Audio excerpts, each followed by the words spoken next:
त्याचा भय काय जीवा, करिता स्वामी सविवाद, अधिका अधिक अनंत.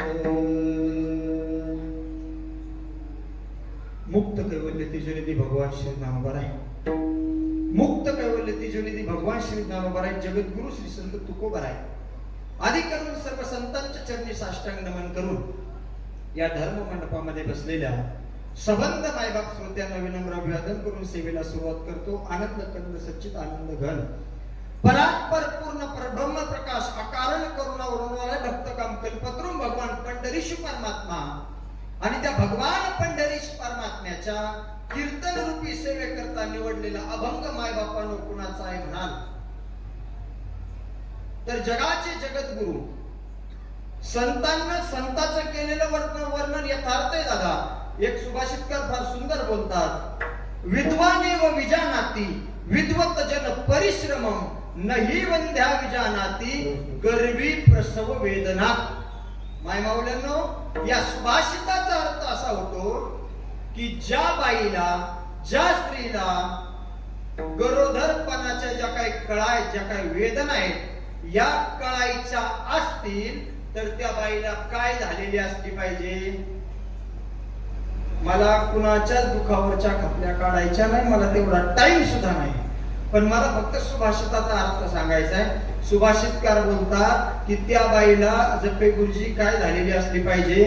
लेकर तिला गरोदरपणाच्या काय कळतील वेदना. आता बारकाईने ऐका, शुराचं वर्णन करण्याकरता शूर असावा लागतो, संतांचं वर्णन करण्याकरता संत असावे लागतात. आणि तुकोबांचा अभंग सेवेकरता निवडला ना, त्यांच्या बाबतीत दुसरे संत सांगतात, दुष्काळी अटीला द्रव्य नेला मान आणि स्त्री एक अन्न करिता गेली तरी जा बाबानं परमार्थ सोडला. अजून पुढचं वर्जन सांगतो लेटेस्ट, बायको दुष्काळात अन्न करता गेली आणि तरी ज्या बाबाचं प्रमाण होतं, बरे झाले देवा निघाले दिवाळे. आणि बरे या दुष्काळे, ज्याची बायको दुष्काळात अन्न करता गेली आणि ते संत म्हणले बरं झालं बा एकदाची पिढा गेली. आपल्या टाकडीत आहे का असा एखादा? हा, म्हणजे तुमच्या सहित मी नाही आणि माझ्या सहित तुम्ही नाही, म्हणून आपल्याला सर्वसामान्य माणूस म्हटलं जातं आणि त्यांना संत म्हटलं जातं. संत नव्हती जगा माणसाच्या सारीखे, म्हणून ते आपल्यातच असायचे, आपल्यासारखा व्यवहार करायचे, पण त्यांना सर्वसामान्य माणूस नव्हतं म्हटलं जात. त्यांना काय म्हटलं जायचं? संत. आता पुढचं ऐका, आपण जिवंत असल्याची पावती कशाची माहिती का महाराज?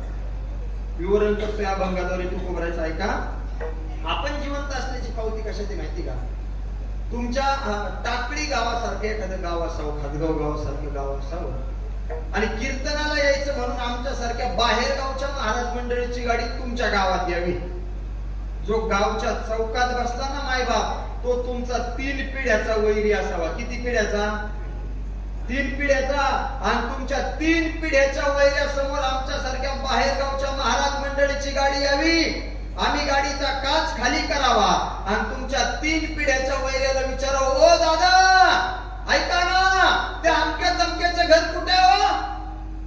ज्याला विचारलंय तो तुमचा किती पिढ्याचा वैरी पांडुरंग दादा? किती पिढ्याचा? 3 पिढ्याचा. पण त्याही परिस्थितीत तुमच्या 3 पिढ्याच्या वैऱ्यानं असा छातीवरती हात ठेवला महाराज, आणि तो आमच्या सारख्या बाहेर गावच्या महाराज मंडळीला म्हणला, ओ महाराज ऐका ना, त्याचं माझं जमत नाही हो. 3 पिढ्याचं वैर आहे आमचं, पण त्याच्यासारखा माणूस आमच्या खातगाव गावात नाही. आपण जिवंत असल्याची पावती, आपण जिवंत असल्याची पावती हे सांगण्याचा घाट याच्या करता घातला. ज्या संतांचा अभंग त्या ठिकाणी सेवेकरता निवडला ना, व्यक्तीचं महत्व व्यक्तीच्या समकालीन लोकांना नाही कळत. तुम्ही गावचे सरपंच असू द्या, तुम्ही सोसायटीचे चेअरमन असू द्या, 40% लोक तुमच्या कायमच विरोधात आहे. बोला, तुम्ही चांगलं केलं तरी आहे आणि तुम्ही वाईट केलं तरी सुद्धा 40% लोक तुमच्या विरोधात. पण ऐका ना माय बाप्पानो, एखाद्या टायमाला जर तुम्ही सोसायटीचं पॅनल उभं केलं ना गावात, तुमचे संचालक मंडळ म्हणतील आमचा साहेब चांगला, यात काय नवल आहे. तुमच्या असणाऱ्या वार्ड मधले लोक म्हणतील आमचा साहेब चांगला, यात काय नवले. कधीतरी विरोधकांनी म्हटलं पाहिजे नाही जमत गडे त्याच माझं, पण त्याच्यासारखा कारभार करणारा आपल्या गावात असला ना गावचा विकास होतो बरं का. आणि हे जरी म्हटलं तर आपण जिवंत असल्याची पावती आहे. हे सांगण्यासाठी तुमचा टाइमपास नाही केला मी. व्यक्तीचं महत्व व्यक्तीच्या समकालीन नाही कळत. तुकोबराच्या वेळेस लोकांना सांगायचे ना, अरे देव घ्या कुणी, देव घ्या कुणी, आयता आला घर पुसोनी. बाकीचे लोक म्हणायचे देव न लगे, देव न लगे. तुमचा देव धर्म तुम्हालाच ठेवा, आम्हाला आमचा प्रपंच पुरे. पण आता ऐका, एकेकाळच्या कट्टर वैल्यानं माझ्या तुकोबराची आरती गायली.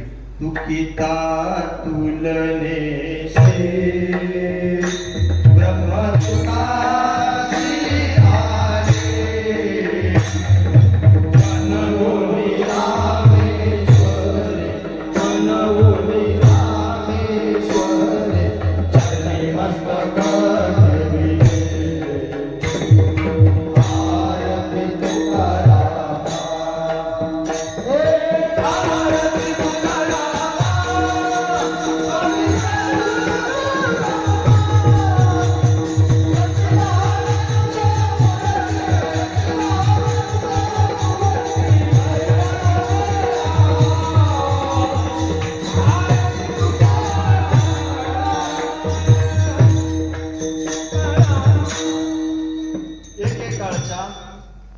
कट्टर वैर्यानं तुकोबरायची काय गायली. आता एक वाक्य लिहून घ्या बरं का, डोक्यात बिंबून घ्या. Point to be noted. तुम्ही जिवंत असल्याच्या नंतर तुमचं महत्व लोकांना कळत नाही. संतांचं कळलं नाही, तुमचं माझं कळेल काय. माझा प्रश्न मी महाराष्ट्रभर लोकांना कीर्तनाद्वारे एक प्रश्न विचारत असतो. ज्या वेळेस माझ्या विश्वमौली ज्ञानोबरायांना मांडे खाण्याची इच्छा झाली आणि असणारा स्वतःच्या बहिणीकडे इच्छा प्रगट केली, ए मुक्ता मला मांडे खायचे. पुढं त्या ठिकाणी खापराचं भांडे मिळतंय का पाहतीस का. मुक्ताबाई सबंध आळंदी शहर फिरली, पण तिला खापर कुणी दिलं. मग माझा प्रश्न आहे तुम्हाला खातगावकर मंडळी, तुम्हाला असं म्हणायचंय का त्या टायमाला त्या आळंदी शहरात कुणाकडेच खापर नव्हतं का. होतं ना. पण पुढचं वाक्य ऐका. माझ्या विश्वमौली ज्ञानोबरायांनी त्याच्यावर भाजून मांडे खावे ना एवढी दान आणि एवढी लायकी त्या काळात कुणाची नव्हती महाराज. मी तर लोकांना छाती ठोकपणे एक वाक्य बोलतो. विश्वमौली ज्ञानोबरायांना त्या काळात ज्यांनी त्रास दिला ना त्यांचीच वंशवळ पुढे जाऊन ते माऊलीच्या समाधी तुपच वळायला जातात, त्याशिवाय त्यांची पोट नाही भरत. संत कशाला म्हणतात ऐका, जैसा आम का पेड़ वैसा संत का भेद, नीचे से मारे पत्थर ऊपर से फल देत. नास्तिकाने जरी दगड मारला तरी त्याला गोड आंबाच फळानं दिला आहे. फळाचं वैशिष्ट्य आणि संतांचं वैशिष्ट्य विठ्ठल. पुढचा एक सिद्धांत सांगतो, परिहारात तुम्हाला नेहून प्रवेश करवतो ऐका. माझे तुकोबराय वैकुंठाला गेल्याच्या नंतर 3 वेळा खाली आले. किती वेळा खाली आले, कोणा करता आले सांगू का. एक आले संताजी जगनाडेंग करता, 2 आले आमचे निळोबराय पिंपळनेरकर यांच्या करता, आणि 3 आले स्वतःची मुलगी भागीरथीबाई करता. प्रसंग असा आहे, प्रत्येकाची येण्याची कारण भिन्न भिन्न आहे. पण त्या ठिकाणी देहू गावाच्या शेजारी एक केळवाडी किंवा केळगाव म्हणतात त्या नावाचं एक गाव आहे पहा.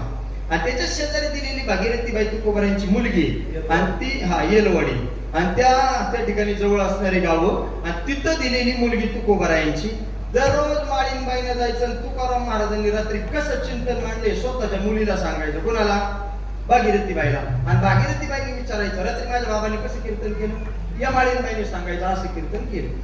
कसं कीर्तन केलं, असं कीर्तन केलं. एक दिवस त्या ठिकाणी माळीनबाईला भागीरथीबाईने विचारलं रात्री माझ्या बाबांनी कसं कीर्तन केलं.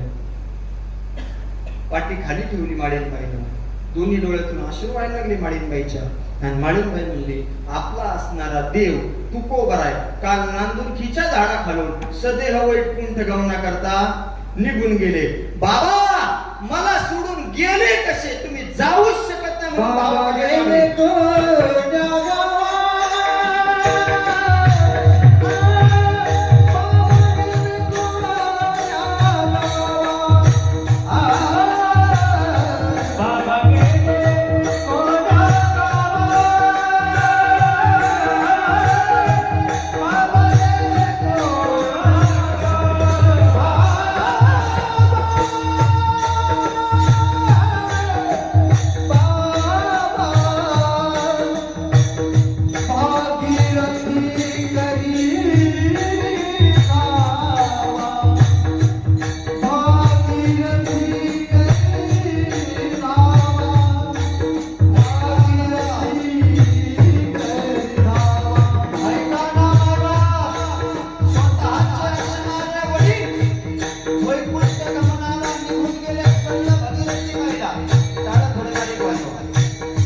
भागीरथीबाईला कळलं माझे बाबा मला न सांगता वैकुंठ गमनाला निघून गेले. का बरं माझे बाबा असं वागले असते? अरे मुलीचं बापावरती प्रेम आहे दादा, मुलीचं बापावरती प्रेम आहे आणि बापाचं मुलीवरती प्रेम आहे. माझ्या दिल्यांनो, तुमचा बाप सावकारानं गळपट्टी धरली तर रडला नाही. तुमचा बाप भाऊबंदीने त्या ठिकाणी बांधावरून भांडणं झाले म्हणून मारला तो रडला नाही. अरे एकुलता एका पोराच्या अग्नीला त्या ठिकाणी त्याच्या चितेला अग्नी संस्कार केला ना, तो बाप नाही रडला. पण स्वतःची मुलगी वाटे लावताना तो बाप रडल्याशिवाय राहणार नाही. बापाचं मुलीवरती प्रेम आहे आणि मुलीचं बापावरती प्रेम आहे. एक मिनिटाचा सिद्धांत सांगतो, एक मिनिट ऐका रे. किती प्रेम आहे बापाचं त्या असणाऱ्या मुलीवरती, मुलीचं बापावरती. आपल्या शेजारी बीड नावाचा जिल्हा आहे, बीड नावाचा जिल्हा. त्या बीड जिल्ह्यामध्ये मस्तापूर नावाचं गाव आहे ना बाप, आणि तिथे निर्घृणपणे हत्या झाली सरपंच संतोषांना देशमुख यांची. हत्या कोणत्या कारणानं झाली मला त्या कारणात नाही जायचं, हत्या कशामुळे झाली मला त्या कारणात नाही जायचं. पण ऐका ना, भागीरथीबाईचा तुकोबरायचा प्रसंग सांगतो ना आपण. मला प्रसंग सांगायचा कैलासवासी संतोषांना देशमुख आणि त्यांची मुलगी वैभवी देशमुखचा. ऐका माय बापानं मुलीचं बापावरती प्रेम आणि बापाचं मुलीवरती प्रेम. संतोषांना देशमुखांची हत्या झाली. त्यांच्या मुलीचा पेपर आहे पेपर, आणि त्या पोरीनं बापाच्या हत्येचं दुःख पचून परीक्षा दिली. परीक्षा दिली आता काय नवल महाराज, परीक्षा दिली आता काय नवल. पण 85.33% पास झाली. किती टक्के पडले तिला? 85.33% मार्क पडले. सगळे ऐका माय बापाचं मुलीवरती प्रेम आणि मुलीचं बापावरती प्रेम. ऐका, 85.33% पास झालेली पोरगी आहे. निकाल घेऊन घराकडे निघाली आणि घरी आली. महाराष्ट्राचे मुख्यमंत्री देवेंद्र फडणवीसांनी फोन केला, वैभवी अभिनंदन, तुझं फार चांगले मार्क मिळाले तुला. दोनही उपमुख्यमंत्री अजितदादा पवार आणि एकनाथराव शिंदे दोघांनी फोन केले, वैभवी अभिनंदन बरं का तुझं, वैभवी फार चांगले मार्क मिळाले. सुप्रिया सुळेंनी फोन केला, अरे ढिगाणी आमदार खासदार यांनी तर किती फोन केले, भरपूर फोन केले, तिचं अभिनंदन केलं. काय नजरे मंडळी, G24 तासचे मीडियावाले बांधव आहेत ना, एकाने माईक धरला आणि एकाने कॅमेरा धरला आणि वैभवी देशमुखच्या समोर मीडियावाले गेले आणि त्या पत्रकारांनी विचारलं, वैभवी 85.33% मार्क पडले तुला. मुख्यमंत्र्यांनी तुझं अभिनंदन केलं, उपमुख्यमंत्र्यांनी केलं, मंत्री आमदार खासदार सगळ्यांनी तुझं अभिनंदन केलं वैभवी. पण सांग ना वैभवी, तुला आनंद नाही झाला का? वैभवी देशमुखचं वाक्य आहे, ओ पत्रकार दादा, महाराष्ट्राच्या मुख्यमंत्र्यानं काय देशाच्या पंतप्रधानांनी जरी मला फोन केला, सत्कार केला ना, मला आनंद नाही व्हायचा. का ग वैभवी आनंद नाही व्हायचा? मला आनंद कधी झाला असता माहिती का पत्रकार दादा तुम्हाला? ज्या वेळेस 85.33% मार्क लिस्ट घेऊन मी समोर आली असती. माझा बाप गरीब आहे, पत्र्याचं घर आहे आमचं, पण माझा बाप कैलासवासी संतोषांना देशमुख दारात उभा राहिला असता आणि मला येताना पाहिल्याच्या नंतर ती मार्कशीट मी माझ्या बापाच्या हातात दिली असती आणि माझ्या बापाच्या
मी कलाकार मंडळीवरती फार प्रेम करणारा माणूस आहे. कसं आहे, बऱ्याच लोकांना वाटतं आम्ही कीर्तनकार मंडळी म्हणून गायक वाजवते, सोडून द्यायचा विषय. पुढच्या काळामध्ये तुम्हाला कीर्तनकार भरपूर भेटतील. आता काय कीर्तन करण्याकरता भरपूर कष्ट लागत नाही. 4-4 वर्षाची टांगरं तयार झाली, त्यांच्या पुढे माईक असा दुमता करावा लागतोय. आणि ते 80 वर्षाचे बाबा समोर बसलेले असले त्यांना शिकवते संसार म्हणजे असा असा असतोय. बाबा म्हणजे भाऊ 4 लेकरं मला 8-10 नातू झाले आणि तुम्हाला सांगा आता संसार कायला म्हणतात. म्हणजे ही मंडळी जर नसली ना इथून भविष्य काळामध्ये तुम्हाला कीर्तनकार कुणी भेटतील, पण या मंडळीने परमार्थ टिकवलं. म्हणून मृदंगाचार्य घामाला ना पुसायचं नाही, कळू दे लोकांना आपला पैसा बी घामाचा जेवी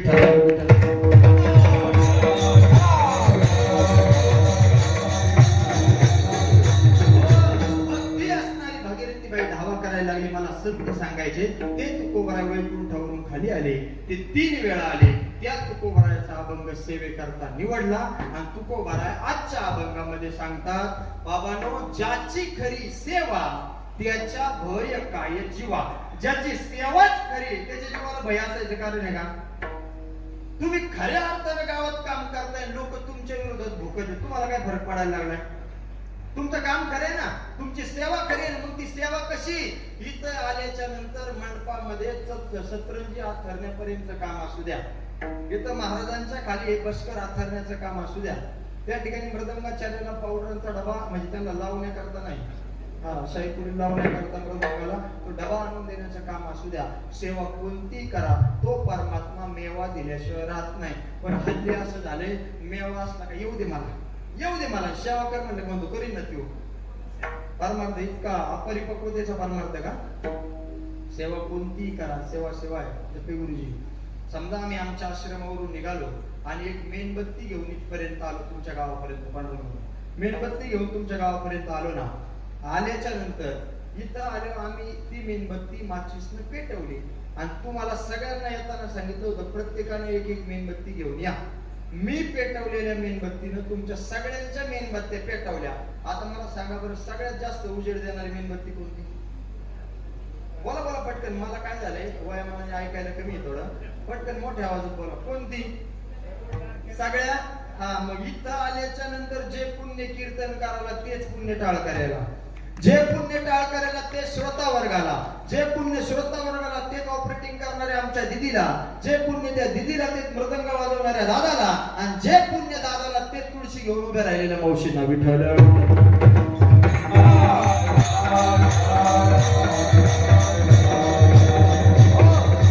परमार्थ असा आहे, तुम्ही आम्ही खेडी मेडी आणि गदारोळी आनंदी आनंदाने केला जातो, त्याला म्हणायचं परमार्थ. करू आवडीने वाद आणि तुमच्या सुखाचा संवाद. मग ते तुकोबराय सांगतात, ज्याची खरी सेवा त्याच्या भय काय जीवा. त्याला भय असण्याचं काय कारण आहे? मग करिता स्वामी सवे वाद. जर गुरुजी बरोबर वाद घातला एखाद्या प्रश्नावरती ना, तर अधिक आनंद होतो, कारण त्याचं उत्तर त्या शिष्याला मिळतं आणि गुरुजींना आनंद होतो, माझा शिष्य परिपक्व झाला, त्याने प्रश्न विचारला. पुढे सांगितलं, असावा तो धर्म, असावा तो धर्म मग साहो जाती वर्म. जर धर्म असेल ना तुमच्याकडं, कितीही वर्माचे घाव तुमच्यावरती पोचले ते तुम्ही सहन करणार. तुकोबराय म्हणतात, वदे वाग देवी, माझी वाणी मला सांगते किंवा माझी देवी सुद्धा तुम्हाला सांगेल की तुका विठ्ठले गौरवी. तुकोबराय म्हणतात, मी विठ्ठल नामाशिवाय एका जिंदगीमध्ये कोणतं काम केलं नाही.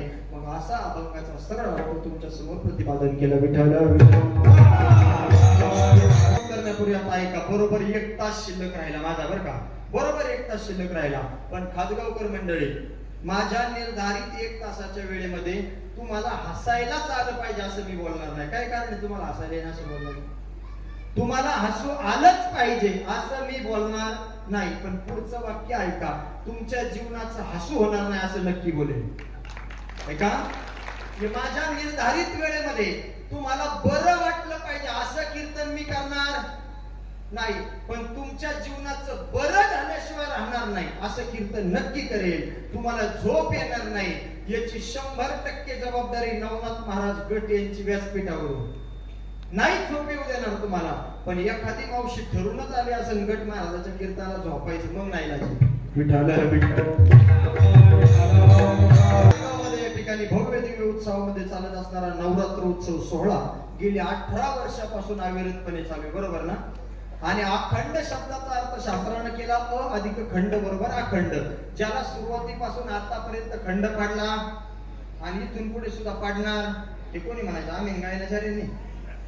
कारण टिकवायचंय तुम्हाला ना, अविरतपणे परत खंड पडणार नाही याची जबाबदारी तुमच्याकडं. अखंड हरिनाम सप्ताहातील आजची 5व्या दिवसाची कीर्तन रूपी सेवा तुमच्या गावचं भूषण पोलीस पाटील यांची चिरंजीव त्या ठिकाणी पांडुरंगदादा कळमकर त्यांच्या माध्यमातून तुमच्यापर्यंत पोहोचण्याचा योग तुम्ही सगळेच माझ्यासाठी प्रतिष्ठित आहे. तुम्ही सगळेच माझ्यासाठी त्या ठिकाणी पूजनीय वंदनीय आहात. मग तुमच्या सेवेचा झालेला साक्षात्कार. संत महात्मे म्हणतात, तपे दाने व्रते गोविंद पै भेटे, पण साधू न भेटे भाग्य विना. तुमच्यासारख्या सजग मायबापांचा दर्शनाचा योग आला आणि कीर्तन रूपी सेवेला सुरुवात. विठ्ठल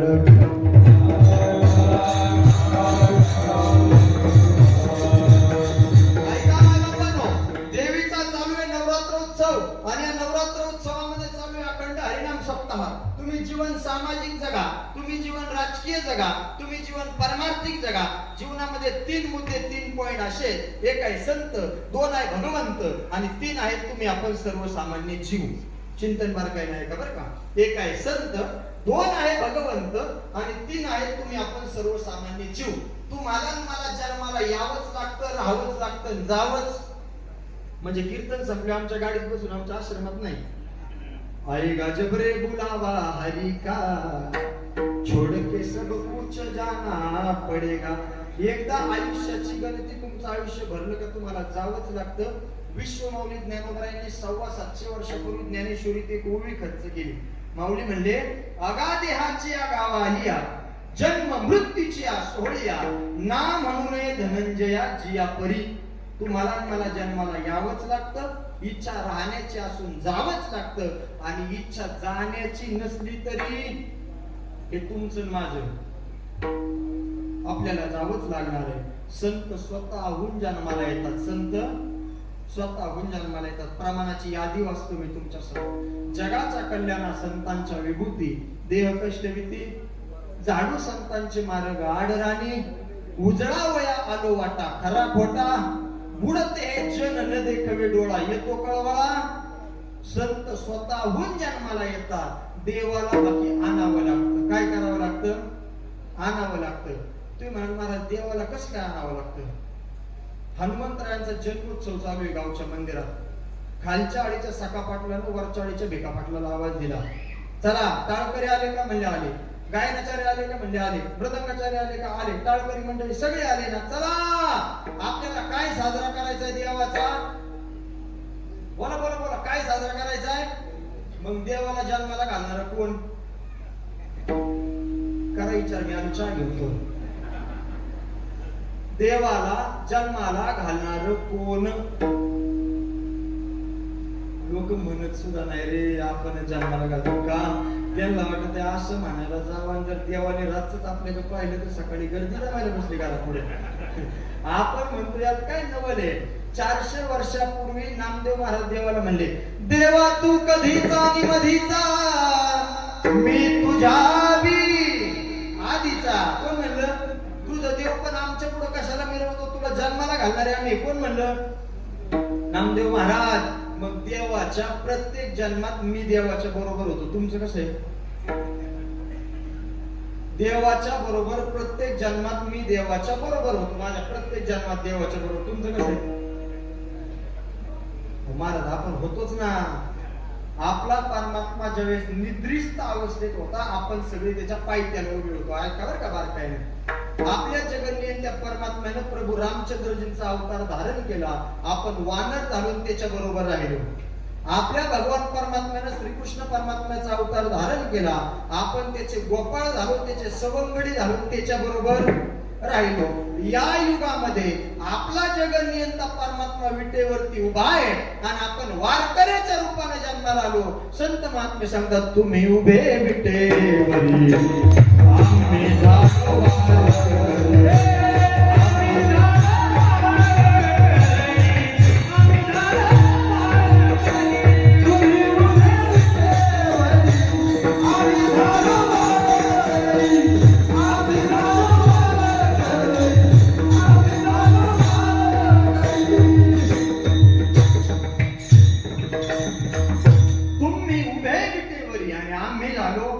वारकरी. आणि कोरोना नावाच्या महामारी नंतर जर आपण जिवंत असू ना, जिवंत, तर त्या परमात्म्याचे आपल्यावर किती उपकार आहे महाराज, किती उपकार आहे. फक्त आपल्याला कळत नाही. पण ऐका ना, जोपर्यंत ऍम्ब्युलन्सचा ट्वँग ट्वँग आवाज आपल्या घरातून येत नाही ना, तोपर्यंत त्या आजाराची दाहकता कळत नाही. तुम्हाला जर पाहायचं असेल ना, तुम्हाला वाटत असेल पदाने, बरोबर दादा, पैशाने, श्रीमंतीने आपल्याला जगवता येते, तर मी लोकांना महाराष्ट्रातले 5 नेते सांगत आलो. किती? आम्ही कोणत्याच पक्षाचे नाही, तर परत डुकी लावता तुम्ही कोणत्या पक्षाचे. हा, 5 नेते सगळ्या पक्षाचे असे गेले. ऐका, पहिले नेते गेले हिंदू हृदय सम्राट सरसेनापती बाळासाहेब ठाकरे, 2 प्रमोदजी महाजन, 3 आराराव पाटील, 4 गोपीनाथरावजी मुंडे साहेब आणि 5 विलासरावजी देशमुख साहेब. हे 5 नेते सगळ्या पक्षाचे असे गेले. ते बोलायचे महाराष्ट्रात आणि दिल्लीचं तख्त आलायचं. पण शेवटच्या टायमाला आपण पाहत होतो, विलासरावजी देशमुख साहेबांचं ऑपरेशन झालं मुंबईला. ऑपरेशन करण्याकरता अमेरिकेतला डॉक्टर मराठवाड्यातले 30 पोरं डॉक्टरच्या केबिनच्या बाहेर, आणि डॉक्टरला सांगतात, डॉक्टर साहेब ज्याचं पाहिजे त्याचं जटर काढा, ज्याची पाहिजे त्याची अन्ननलिका काढा, ज्याचा पाहिजे त्याचा तो बांध काढा हो डॉक्टर साहेब, पण आमचा साहेब वाचला पाहिजे. साहेब नाही वाचला, साहेबाची डेड बॉडी लातूरला न्यावी लागली. आयुष्य संपलं हे त्या गोष्टीचं उत्तर. बरेच लोक म्हणतात देव तारी त्याला कोण मारी. मी जरा आडगा महाराज, मी त्याचं उलट केले, देवच मारी त्याला कोण तारी. 10 डॉक्टरची टीम कडनी आणि मध्ये जीव निघून गेला. आता काय करायचं? तुम्हाला जर वाटत असेल ना पैशाने माणसं वाचवता येतात, तर माझं कीर्तन ऐकल्याच्या नंतर नाशिक जिल्ह्यात जर कुठे तुमचे पाहुणे असले ना, तर फोन करून विचारा. नाशिक जिल्ह्यामध्ये नांदूर शिंगोटे नावाचे एक गाव आहे. काय गावाचं नाव? नांदूर शिंगोटे नावाचं. त्या नांदूर शिंगोटे नावाच्या गावात दादा कोरोना नावाची महामारी झाली. आजोबाचा दशक्रिया पिंडदान विधी एकाच दिवशी एकाच ठिकाणी एकाच टायमाला, नातवाचा दशक्रिया पिंडदान विधी एकाच ठिकाणी एकाच दिवशी एकाच टायमाला, आणि पोराचा दशक्रिया पिंडदान विधी एकाच ठिकाणी एकाच दिवशी एकाच टायमाला. घरी 80 लाख रुपयाचा बंगला आहे, पण बंगल्याला टाळ्या टाकण्याकरता पुरुष शिल्लक राहिला नाही. बोला, पुढे जमा करता तुम्ही जमा केलेले पैसे, कुणाला दाखवता तुम्ही जमा केलेले पैसे, आणि पुढे हिशोब मांडता तुम्ही जमा केलेल्या पैशाचा. माझा मुद्दा लांबेल. मी सांगत होतो, तुम्हाला मला यावंच लागतं, राहावंच लागतं, जावंच लागतं. संत स्वतःहून जन्माला येतात, देवाला बाकी आणावं लागतं.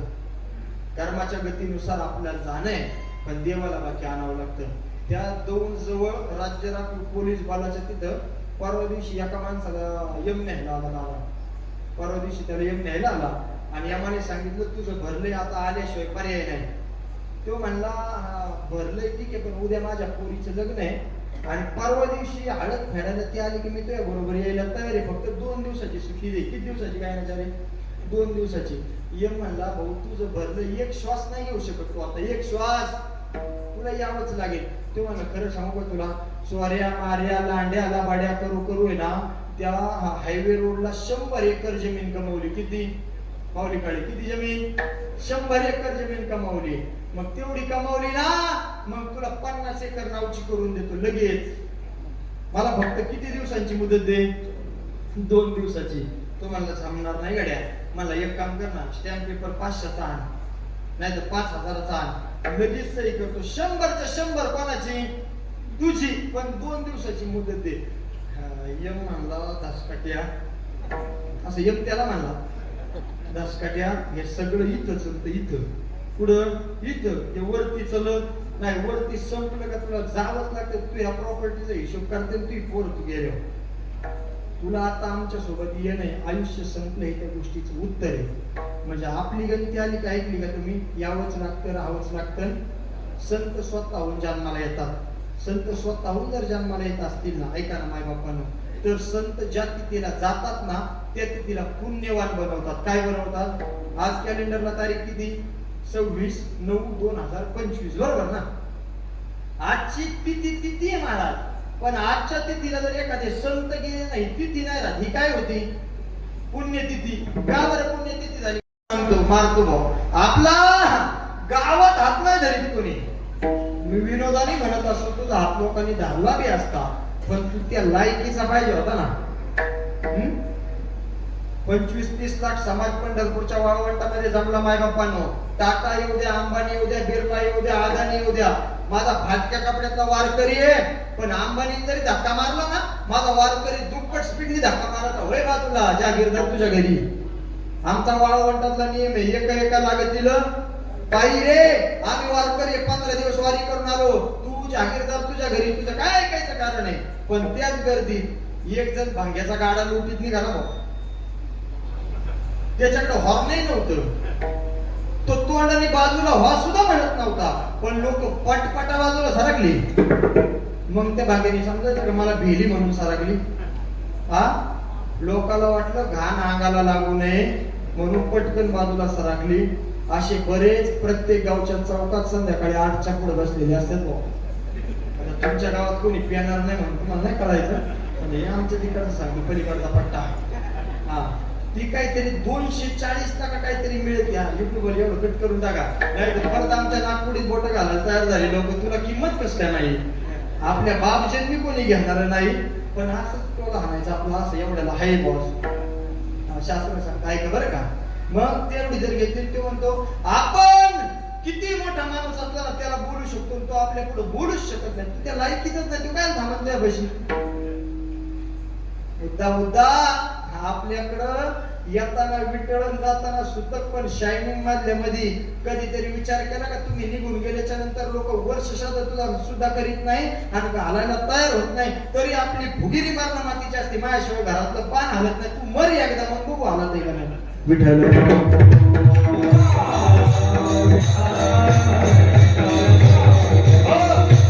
देवीचा जागर आपण या ठिकाणी नवरात्रोत्सव निमित्त करतोय माय बापानो. त्या देवीची असणारी 51 पीठ हिंदुस्थानात आहेत. हिंदुस्थानात म्हणजे भारतात आहे.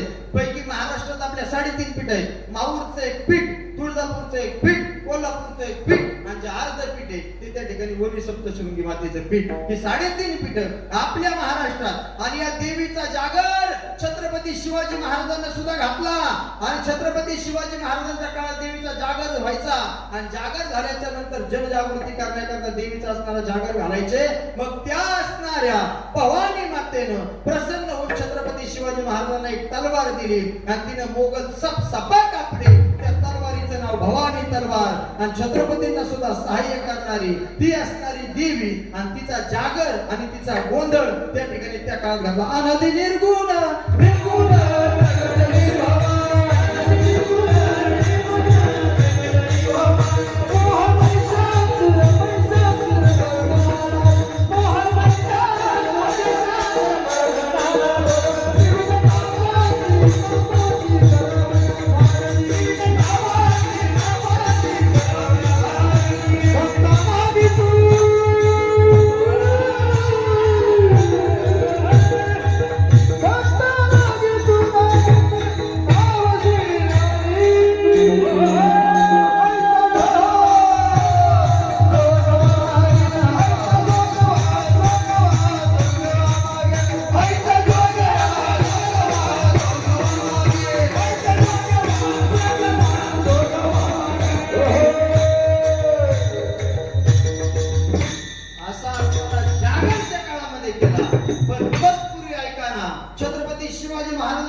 छत्रपती शिवाजी महाराजांची माता मासाहेब जिजाऊ नाव त्यांचं. त्यांनी त्या देवीच्या मंदिरासमोर पदर पसरला देवीकडे. हे देवी, हे देवी माझ्या पोटी शूर, हे देवी माझ्या पोटी वीर, हे देवी माझ्या पोटी गो ब्राह्मण प्रतिपालक असा असणारा पुत्र दे. तो गायांचं रक्षण करेल, तो आयांचा सांभाळ करेल. आणि फलश्रुती म्हणून छत्रपती शिवाजी महाराजांचा जन्म आणि त्या देवीने दिलेलं फळ छत्रपती शिवाजी महाराज. हो, अनेक प्रकारचे राजे होऊन गेले. त्यांनी त्या ठिकाणी असणाऱ्या बाया नाचवल्या. पण संबंध महाराष्ट्राने 2च राजे पाहिले ज्यांनी गायीही वाचवली आणि बाईही नाचवायची थांबवली. ते राजे म्हणजे छत्रपती शिवाजी महाराज आणि ते राजे म्हणजे धर्मवीर छत्रपती संभाजी महाराज. जे देवीचा आपण नवरात्रोत्सव मायमाऊलीने साजरा करतो ना, ते नवरात्र म्हणजे 9 दिवस 9 साड्या घालायचा दिवस नाही. हा फक्त दुकानदारांचा धंदा. आज राखाडी घाल, उद्या निळी घाल, परवा दिवशी पांढरी घाल, त्याच्यानंतर गुलाबी घाल आणि मग शेवटला सगळ्या साड्या तेव्हा घाल. नाही कळलं तुम्हाला विठ्ठल. त्यांचा धंदा महाराज दुकानदाराचा. पण नवरात्रोत्सव कशामध्ये आहे खऱ्या अर्थानं ऐका ना. ज्याला ती देवी आणि ज्याला स्त्री पत्नी म्हणून कळाली ना, तो सीतेचा राम झाला. ज्याला स्त्री देवी पत्नी म्हणून कळाली तो सीतेचा राम झाला.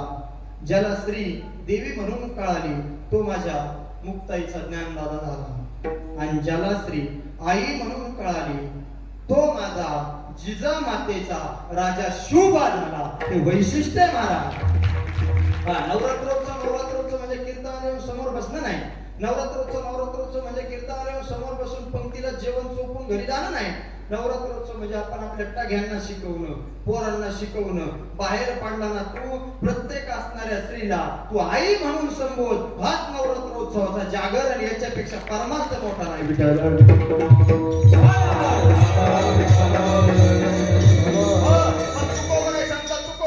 ज्याची सेवा खरी आहे ना त्याच्या जीवाला भय असण्याचं कारण नाही. सेवा केली छत्रपती शिवाजी महाराजांच्या काळात मावळ्यांनी. सेवा केली छत्रपती शिवाजी महाराजांच्या काळात मावळ्यांनी. रायगड किल्ला बांधायचा होता दादा. रायगड किल्ला कोणता किल्ला? रायगड. आणि ती जबाबदारी ज्यानं रायगड किल्ला बांधला ना त्या मावळ्याचं नाव काय टाळकरी मंडळी? कोणानो चुकतंय बाबा तुमचं नाव सांगा बरं पोरांनो, काय नाव त्यांचं?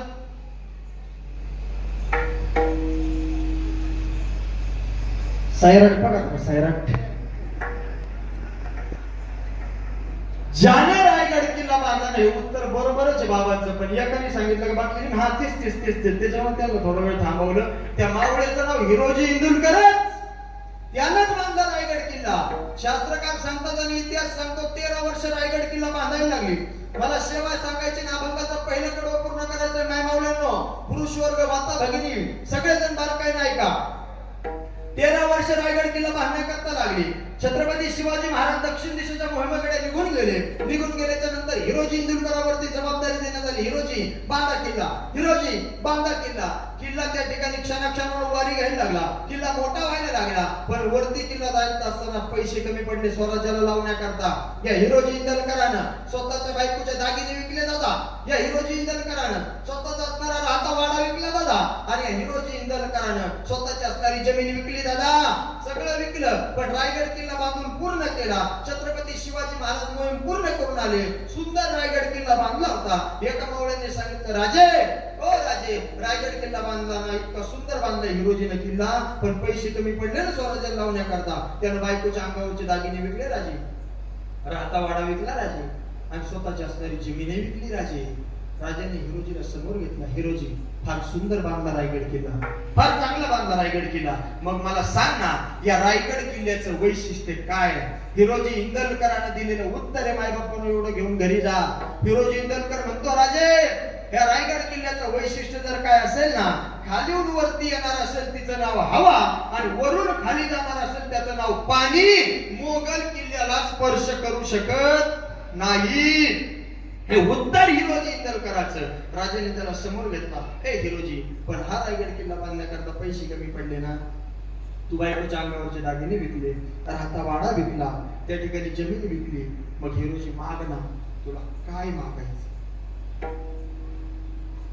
देणारे छत्रपती, सबंध वतन त्यांच्याकडे आहे, आणि मागणारा मावळा आहे.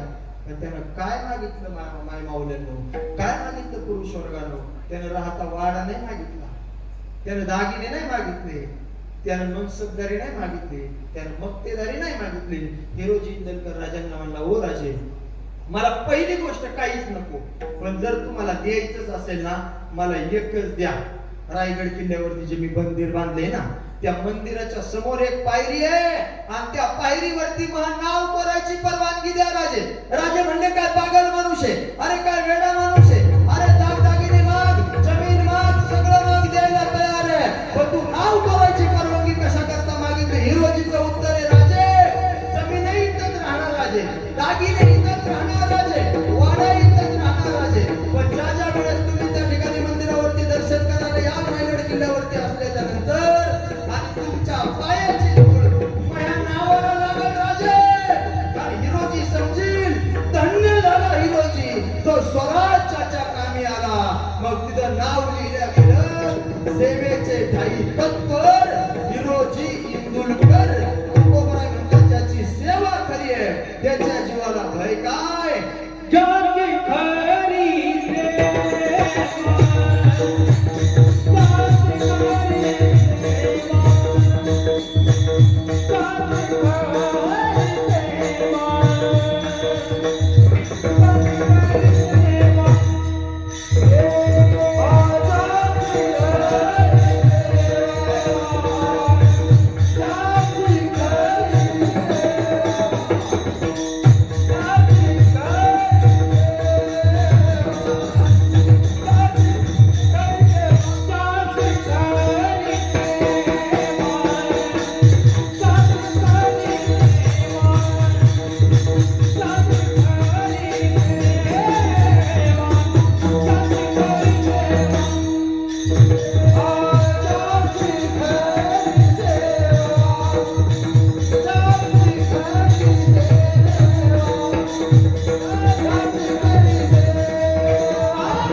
ज्याची खरी सेवा त्याच्या भय काय जीवा, त्याच्या जीवाला भय असण्याचं कारण नाही.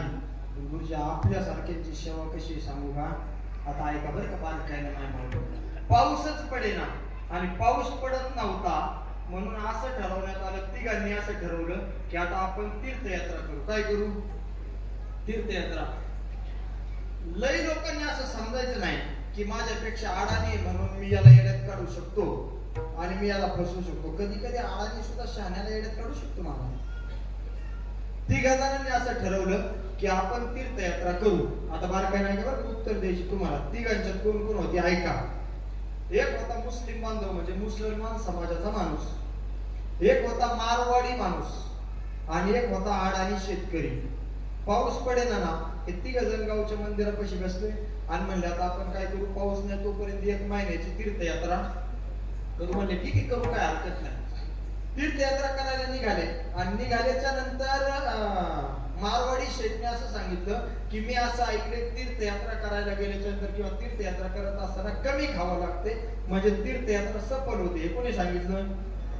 मारवाडी समाजाच्या माणसाला. म्हणलं आपण कमी खावं लागतंय. ठरलं, म्हणले काय हरकत नाही. त्या दिवशी तिघांच्यात अर्धा किलो तांदूळ आणला. किती? आणि त्याचा भात शिजवला आणि ते भात खायला. शेतकरी म्हणला मी जर सकाळी गेलो ना पेरणी करायला आणि माझी बायको जर 12 वाजता न्यारी घेऊन आली तर मी 3 भाकरी आणतो. किती आणतो? आणि दिवसभर दमायचं, संध्याकाळी अर्धा किलो तांदूळात 3 जण कसं काय दमायचं भाऊ. पण त्या दिवशी तिने ऍडजस्ट केलं, खाल्ला यांच्या वाटेला काही येईल तेवढं त्याने खाल्ला. हे 2 जण झोपले महाराज, पण ते बिचाराला झोपच यायला ना कोणाला. तो ह्या कुशीहून त्या कुशीहून त्या कुशीहून त्या कुशी असा व्हायला लागला. पोळं नात काढली आणि सकाळ झाल्यावर पिशी अशी घेतली पाठवली. तो म्हणला हाय हॅलो बाय बाय, मी जातो आता घरी. ते म्हणले का रे बाबा? म्हणला आपल्याला जमायचंच नाही होय, तुमची देव धर्म आणि तुमची तीर्थयात्रा तुमचं तुम्हाला लग्न. ते म्हणले अरे संगती पंगती देवा सगळे घडे. जर तीर्थयात्रा करायचं आमच्या बरोबर आला ना, आता जाऊ नको, आज आपण नियम करा, बदली करू. आज 1 किलो तांदळाचा शिजू. किती किलोचा? 1 किलोचा. 1 किलो तांदळाचा भात शिजवायचं ठरलं भाऊ. पण नियम असा तिघांच्यातच वाटून घेतला की तिघांनी झोपायचं भात शिजूस. ज्याला सगळ्यात चांगलं स्वप्न पडल त्यांनी जास्त भात खायचं. ज्याला खातगावकर, ज्याला सगळ्यात चांगलं स्वप्न पडल त्यानं काय करायचं, जास्त भात खायचा. आता हे 2 झोपले, मुस्लिम समाजाचा माणूस आणि ते मारवाडी शेठ झोपले. पण या शेतकऱ्याला झोपच आहे ना महाराज. त्या कुशीहून त्या कुशीहून त्या कुशीहून त्या कुशीहून. तो म्हणला यांच्या जर दाबात राहायचं म्हणलं आता जमायचंच नाही गाड्या. तो उठला, भात शिजून ओके झाला होता. त्या पातेल्याजवळ गेला, सगळा भात एकट्याने झाला. कोणी? हा. आणि परत जाऊन झोपला. जसं काय मी काही केलंच माऊली, जसं काय मी काही केलंच नाही असं जाऊन झोपला. बरं ऐका ना, जो ओरिजिनल झोपलाय ना त्याला उठवलं नाही सोपं महाराज. पण ज्याने झोपेचं सोंग घेतलं त्याला उठवलं अवघड आहे. हा भात खाऊन झोपला होता ना, याने निबार झोपायचं सोम केलं. ते दोघे जण म्हणले उठा उठा उठा उठा उठा स्वप्न सांगा. मग डोळे चोळला म्हणला शिरला काय रे कोण कोण हा 2025 चा लेटेस्ट असणारा सिद्धांत किती कळेल पाहता. याने डोळे चोळले आणि म्हणला शिरला काय रे. हा शिरला ना. मग म्हणजे सांगा स्वप्न. आता शेतकरी हुशारच होता ना. भात खाऊन झोपला होता जसं काय मी काही केलंच नाही. तो म्हणला आता माझ्यापासून नको सुरुवात तुमच्यापासून का. तो म्हणला मारवाडी शेठ सांगा बरं तुमचं स्वप्न. म्हणला आम्ही पैशावाले. आमचा देव म्हणजे केदारनाथ बद्रीनाथ. मारवाडी शेठ म्हणले मी तिकडे स्वप्नात तिकडे गेलो आणि मला देवाने सांगितलं की तू आता जेवढा श्रीमंत आहे ना याच्यापेक्षा दुप्पट पैसे तुझ्याकडे पुढच्या वर्षी येतील. पण पंक्ती घालीत जा दान धर्म करीत जा देव धर्म करीत जा लय मोठा होणार पुढच्या वर्षापर्यंत. म्हणजे तुमचं स्वप्न असं आहे काय. मुस्लिम बांधवाला म्हणले सांग बरं तू स्वप्न. म्हणला मी मुस्लिम समाजाचा. माझा देव अल्लाह मैं 7 आसमान के ऊपर था. मेरा अल्लाह बोला तो अभी जितना अमीर है उससे भी ज्यादा अमीर बनेगा लेकिन जो काम कर रहा है सही ढंग से कर. म्हणजे चांगल्या पद्धतीने काम कर आणि मग तो अजून मोठा होशील. हे कोणचं स्वप्न. मुसलमान समाजाचे माणसं. आता त्याला म्हणले सांग बरं तू स्वप्न. तेव्हा म्हणलं तुम्हाला खरं सांगू तुम्ही सगळे मोठाले माणसं. मी काय माझा देव म्हणजे कोणता आपल्या गावातला मारुती. म्हणलं मी झोपलो आणि मारुती गदा घेऊन आला ना माझ्याकडे. म्हणलं उठ उठ खा भात भात खा भात खा. म्हणलं ना म्हणलं मग तो खाल्ला काय भात. म्हणलं हा. म्हणलं मी तुम्हाला ठेवणार होतो गाडीवर पण बजरंग बली मला म्हणला खातो का टाकू का जातो खातो का टाकू का जातो. मला 1 किलोचं 1 किलो मला 1 किलोचं 1 किलो खाल्ला. मला बजरंग बली मला खाऊन टाक. हे माझं स्वप्न. म्हणजे कधी श्रीमंताला गरीब सुद्धा फसवू शकतो. चांगल्या महाराजाला बारकली पोरं फसू शकतात. महाराज फसू शकतात का फसू शकत नाही. मी सातारा जिल्ह्यात तळी नावाचं गाव कोरेगाव नावाचा तालुका तिथे कीर्तनाला गेलो आणि सहज म्हणले महाराज गाडी आली का तुमची गावच्या चौकात. म्हणलं हो आली. मग महाराज तुमची गाडी ओळखायचं साधन काय. म्हणलं माझी गाडी महाराष्ट्रातली एकाच कीर्तनकाराची गाडी अशी तशी माई ओळखायला सोपं. म्हणले कसं काय. एकट्याच कीर्तनकाराच्या गाडीवर टायगर ग्रुप महाराष्ट्र राज्याची पाटी. एकाच कीर्तनकाराच्या गाडीवरती पुढं माग 16 इंचात कसायांचा कर्दन काळ नाव आहे आणि महाराष्ट्रातल्या एकाच कीर्तनकाराला VIP सिम्बॉल आहे. त्याला म्हणतात व्हेरी इम्पॉर्टंट पर्सन. अशी गाडी माझी आहे.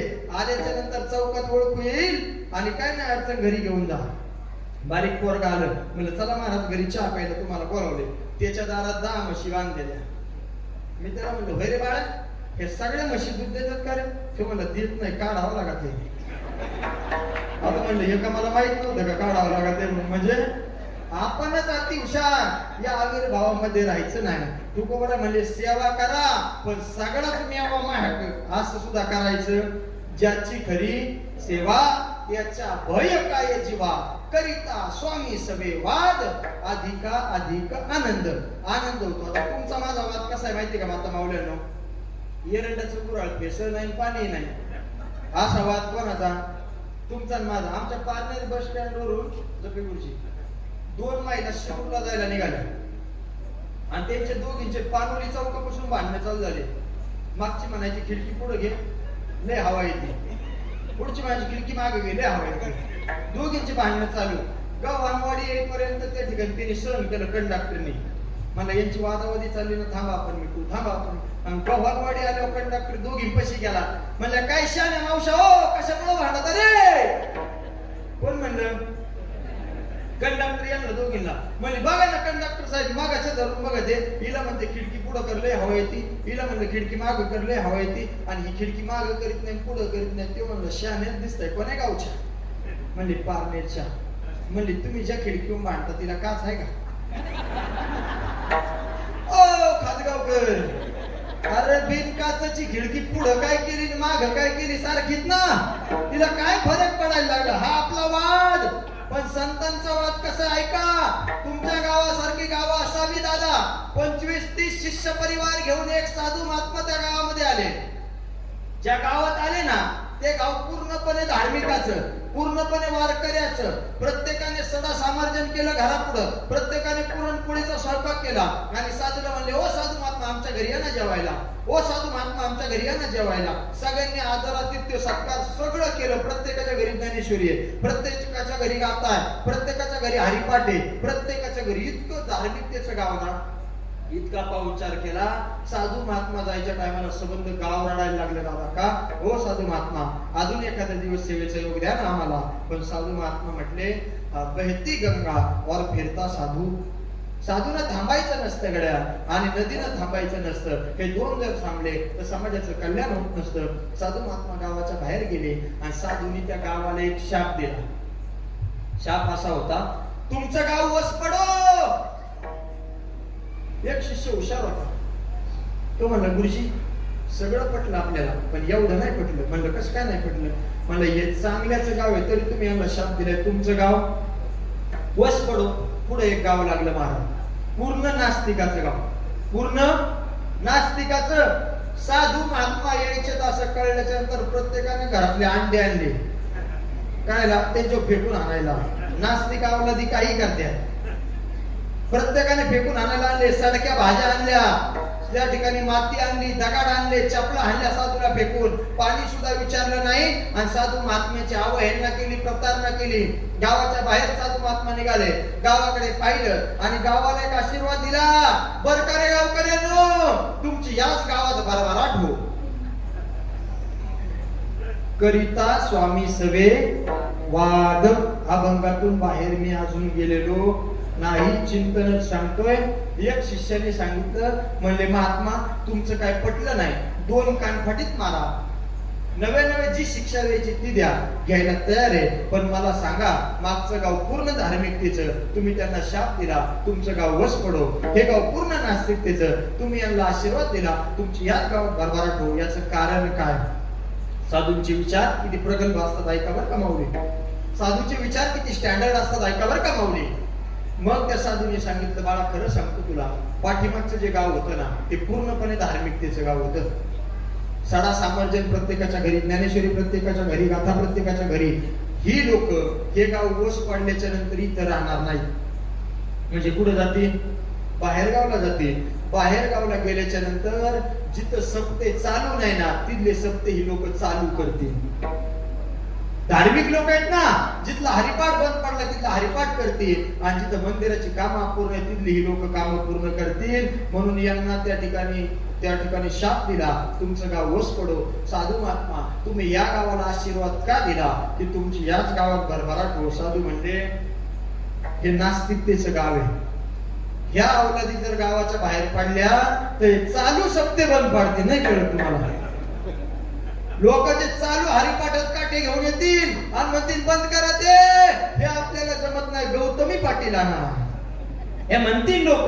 म्हणून त्यांनी सांगितलं, यांची जर इथंच भरभराट झाली ना ती इथंच तार फाडत्यान, पण यांचं इथं कल्याण झालं बाकीच्याला त्या ठिकाणी त्रास होणार नाही. आडीतला एक आंबा नसला ना गाववाले, संपूर्ण आडी नसायला फरक पडत नाही. एक वाक्य घरी घेऊन जा. एखादा जर चुकत असेल ना सप्ताह नियोजनामध्ये, त्याला आपला म्हणून हक्काने सांगा, दादा तुझं हे चुकतंय, पण चौकात त्याची प्रतारणा करू नका. हे परमार्थातलं सगळ्यात उच्चतम कोटीचं टोक आहे महाराज. सगळ्यात उच्चतम कोटीचं असणारं टोक आहे. म्हणून एकदा अभंग तर आपण सुरळीत पद्धतीने चाललाय समोर. एकदा सुंदर मोठ्या प्रेमाने भजन करा, म्हणजे राहिलेला भाग पाहू. एकदा सगळ्यांनी हात वर करा. करा सगळ्यांनी. आपण गेल्याच्या नंतर सप्ताह करायचा कुणी कधीतरी, पण त्याच्याकरता गावातले 2 पोरं 4 पोरं तयार करणं गरजेचं आहे महाराज. ते झाले आणि झाले पाहिजे, ही काळाची गरज आहे. या भगवान तुकोबराय सांगतात, असावा तो धर्म मग साहो जाती वर्म. मुसलमानाचं 3 वर्षाचं 2 वर्षाचं जर पोरग असतं ना, शुक्रवारच्या दिवशी ते घरी नाही बसत. ते 3 टाइम नमाजाला जातं. कुठं जातं? नमाज पठण करण्याकरता जातं. आपल्या 50% हिंदूच्या अवलादीला देव मान्य नाही. शोकांती काय आणि असा धर्म सांगितला ना, असं टोकाचं बोललं माहिती. लोक काय आमच्या पाकिटात अजून 5-10 हजार रुपये जास्त घालून देत नाही. पण तुकोबारा म्हणतात, तुका म्हणे सत्य सांगो यवत रागे येते ते. तुमच्या गावात नाही, सोडून त्या विषय. पण बाहेर गावच्या गावातली शोकांतिका आहे बरं का महाराज. गावातलं जर एखादं पोरग टाळाला उभं राहिलं ना, तुमच्या इकडचं नाही आमच्या इकडचं, गावातलं जे जुनं म्हातारं असतं ना, जुनं, त्याचं जर टाळ चुकला ना, कीर्तनकार म्हणतो चला ऍडजस्ट करून घेऊ. काय आपल्या रोजच्या गावात कीर्तन, एखाद्या गावाचं टाळ चुकलं म्हणून काय अडचण आहे, किंवा ऍडजस्ट करून घेतो. गायक मंडळी ऍडजस्ट करून घेतात. पण गावातलं जे असतं ना, ते म्हणते ए कार्ट्या, त्या बापाने असा टाळ वाजला होता का, ठुई टाळ खाली. म्हणजे एक तर ते साप्त्य काही येतच नाही, त्याचा साप्त्याचा 36चा आकडा, आणि आल्याच्या नंतर टाळ चुकले त्याचा एवढा अपमान झाला, तो थांबतो काय वेळी. तो म्हणतो बाबा इकडे हा घे टाळ, ही तुझी माळ आणि तूच गोंधळ घाला. उद्यापासून आपला एकच धंदा, पुढे गौतमी पाटील आणि आली का नाचो, आपण इकडे येणार नाही. हे कोण म्हणत? हे जर टिकवायचं असेल ना, तर आपण थोडी झट खाणं गरजेचं आहे. माता माऊल्यांनो, तुमची पोरं जर सप्त्यात येत असतील ना इकडं हरिपाठाला, तर एवढ्या बऱ्याच गावच्या आया म्हणतात नको संत हो, कुठं निघाला एवढं काय काय संत. मग त्याच्या हातात एक पोरती शिवणं घालू द्या मला सगळ्यांना गोळ्या,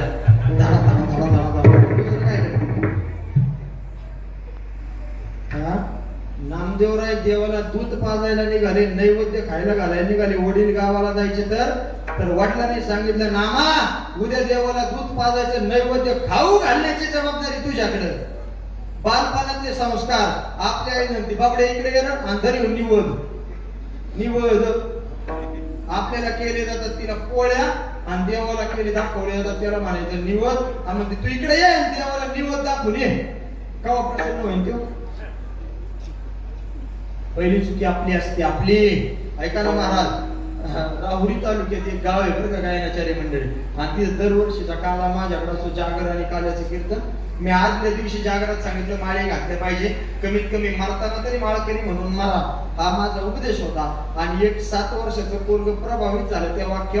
आणि सकाळच्या वेळेस ते त्या ठिकाणी माळ घेऊन पळत आलं, माळ नारळ खडी साखर आणि बुक्का हे सगळं घेऊन पळत आलं. कीर्तन संपलं, मी तिथं पोटवर बसलो होतो, पारायणाची पोट होती ना त्याच्यावर बसलो होतो. ते पोरग आलं, पोरग म्हणलं महाराज मला गेल्या वर्षीच माळ घालायची होती बरं का तुमच्या हातून, पण माझं घर ना राहणार आहे, तिकडून माळ बुक्का खडी साखर नारळ घेऊन येईपर्यंत तुमची गाडी गेली होती आणि मला काही यायला जमलं नाही. पण ह्या वर्षी मी ठरवलं मी काल्याचे कीर्तन येतानाच हे सगळं घेऊन आलोय, मग मला माळ घाला ना.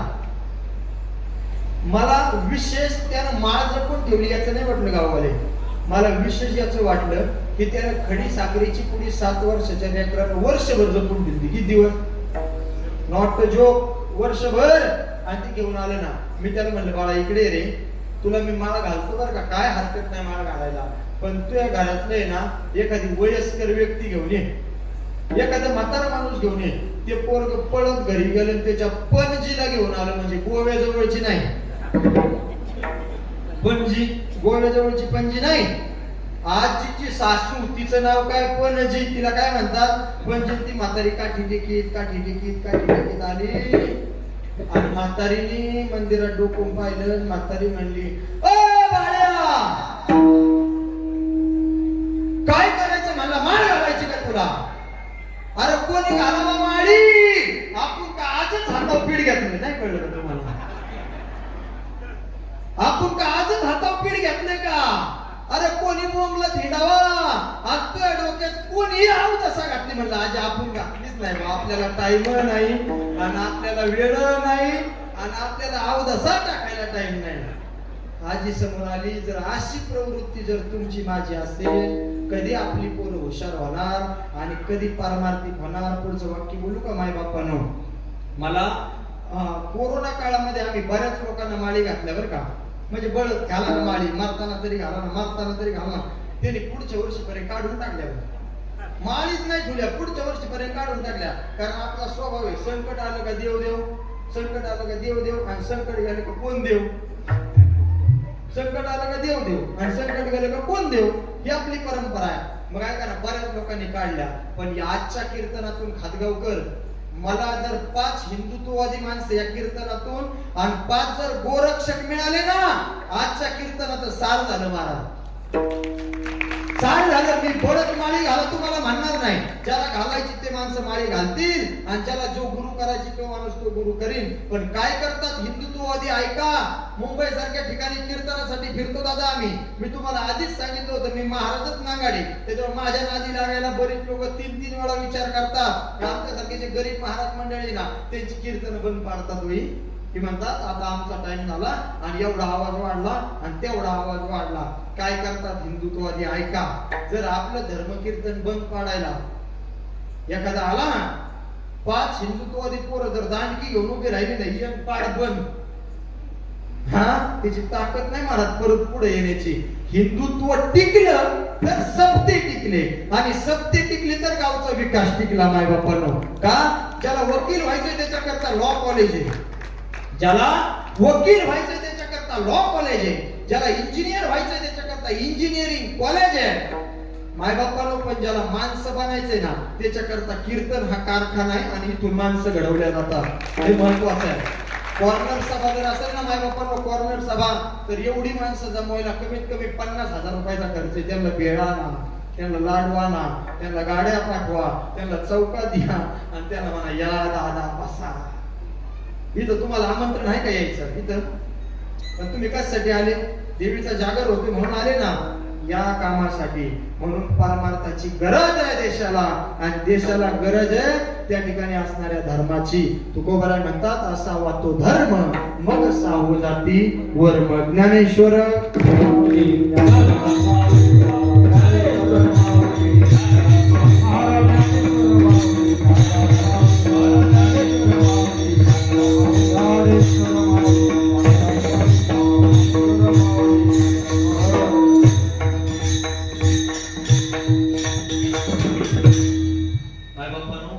संबंध महाराष्ट्रभर कीर्तन करत असताना समाजाचे 10-15 मिनिटं घेत आलो. समाज प्रबोधन काम असल्यामुळे आताही घेतो. ऐका बारकाईनं, मी लोकांना 5-6 गोष्टी सांगत आलो.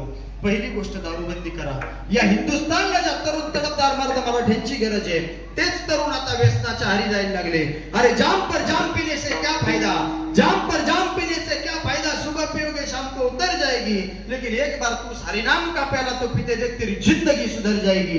पहिली गोष्ट दारूबंदी करा. दारूबंदी झाली पाहिजे. मला दारू गांजाने काय झालं, कबीर महाराज सांगतात, दारू गांजा मत पियारो अक्कल गुम हो जाती है, अपने पदर का काम खर्च कर मुंह में मिट्टी आती है, अपने पदर का काम खर्च कर मुंह में मिट्टी आती है. आपल्या असणाऱ्या पैशाची बर्बादी होऊन नाही बापांनो तोंडात माती येते. मग दारू आणि गांजा या व्यसनामध्ये जर आपली पोरं रममान झाली असेल तर पहिली आणि महत्वाची गोष्ट आहे दारूबंदी करा. दुसरी आणि अति महत्वाची गोष्ट, गावागावात हरिनाम सप्ते करा. हरिनाम सप्त्याने काय झालं, शास्त्रांची नवीन प्रकारची भक्ती सांगितली ना, त्यात नंबर 1 ची भक्ती श्रवण भक्ती. नाही तर बसू द्या, बाहेर बसल्याच्या नंतर एखाद्याच्या कानावरती नाम गेलं त्याचा उद्धार झाल्याशिवाय राहत नाही. पण महाराष्ट्रभर फिरतोय आम्ही आणि महाराष्ट्रातले भीषण वास्तव आहे. ज्याच्या बापाला वाटत आहे गावात नामेज्ञ नाम सोडा सप्ताह झाला पाहिजे, त्याच्याच पोराला वाटत आहे गावात 1,20,000 रुपये देऊन गौतमी पाटलाचा कार्यक्रम आला पाहिजे. ती एक बाई जन्माला आली पाटलाची खानदान मातीत घालायला आणि तिचे नाच गाण्याचे कार्यक्रम आपली तरुण पिढी बघायला लागली आणि त्याच्यामुळे पिढ्या बरबाद झाल्या. महाराज आमच्या इकडे MIDC जमिनी गेल्या बऱ्याच टाक्यांच्या आणि त्यांनी त्यांच्या वाढदिवसाला गौतमी पाटील राधा पाटील नाचवली. काय फलश्रुती प्राप्त झाली, काय भेटलं असेल? अति महत्वाची गोष्ट आहे मायबापांनो, हरिनाम सप्ते करा. आणि बऱ्याच पोरांना सांगतो, सध्याचा एक ट्रेंड निघालाय, तुम्ही जुगारात वायाला चालले. बऱ्याच लोकांकडे त्या ठिकाणी बिंगो नावाची गेम आहे, बऱ्याच लोकांकडे जंगली रमी नावाची गेम आहे आणि बऱ्याच लोकांकडे एव्हिएटर नावाची गेम आहे. बरेच लोक म्हणतात कीर्तनात सांगण्याचे विषय का, आज जर इथून प्रबोधन नाही ना केले पिढी संपली. आपल्या पारनेर तालुक्याचं उदाहरण सांगतो मी लोकांना, ऐका. अरे त्या असणारा पोराचा बाप आहे, चांगली सर्व्हिस रिटायर झालाय. त्या ठिकाणी पुण्याला पिंपरी चिंचवडला त्याचे 3 असणारे फ्लॅट आहे मायबापांना 2 BHK चे. गावाकडे 60 लाख रुपयाच्या बंगल्याचं काम चालू आहे, एकुलता एक पोरगा आहे, बिंगो मध्ये 30 लाख रुपये त्या ठिकाणी बर्बाद केले. आई बापाला कळलं, पोरग कंपनीत जायला निघालं, महाराज बेडरूम मध्ये त्याला कोंडल्या गेलं आणि ते पोरग बिंगो खेळून देत नाही म्हणून 12व्या मजल्यावरून उडी मारली आणि त्याचा दशक्रिया पिंडदान विधी 1 वर्ष भरापूर्वी पिंपरी चिंचवडला झाला. अरे ज्या मायबापाच्या आग्नीला त्या ठिकाणी भडाकणी द्यायचा पोरानं ना त्या चितेला, तर त्या पोराची चिता मायबापाला पेटवावी लागली. याच्यापेक्षा काय शोकांतिका असली पाहिजे महाराज, काय शोकांतिका असली पाहिजे. पोरांनो, ओल्ली काठी ओल्ल्यापणात त्या ठिकाणी चोपत असते. चुका झाल्या असतील तुमच्याकडून, होऊ द्या. तुम्हाला वाटत असेल मी एवढे लाख रुपये बर्बाद केले, आता मी ते कव्हर करण्यासाठी अजून पैसे टाकेल, तुमच्या पायाला हात लावतो दादानो. तुम्ही ती बिंगो नावाची गेम मोबाईल मधून डिलीट करून टाका. कोणतीच गेम तुम्हाला पैसे देऊ शकत नाही, पण तुमचे वावरे घेऊन गेल्याशिवाय ती गेम राहत नाही. पण एकच करा, ती बिंगोचा पहिला आपल्या मोबाईल मधून जाळ करून टाका. जाळ ठेवू नका अजिबात सुद्धा. दुसरी आणि अति महत्वाची गोष्ट, गावागावात हरिनाम सत्य करा. तिसरी आणि अति महत्वाची गोष्ट, आपल्या हिंदू धर्माचं रक्षण करा. हिंदू धर्म एवढा श्रेष्ठ आहे, हिंदू धर्म एवढा बलवान आहे, परक्यांनी सुद्धा लिहून ठेवली अशी हिंदू धर्माची आख्यायिका आहे.